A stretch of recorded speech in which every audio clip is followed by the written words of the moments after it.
अजेशानाय बालचन्द्राय श्रीगणेशाय धीमहि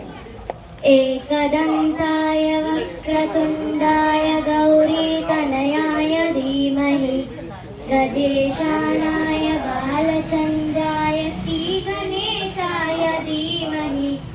गानचतुराय गानप्राणाय गानान्तरात्मने गानोत्सुकाय गानमट्टाय गानोत्सुकमनसे गुरुपूजिताय गुरुदैवताय गुरुकुलस्थायिने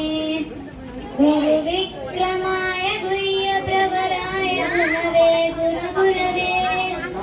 गुरुदैत्यकलक्षेत्रे गुरुधर्मसदाराध्याय गुरुपुत्र परित्रात्रे गुरुकाकण्डकण्डकाय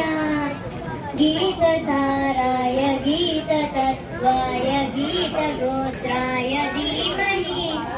गूढगल्पाय गण्डमत्ताय गोजयप्रदाय धीमहि गुणातीताय गुणाधीशाय गुणप्रविष्टाय धीमहि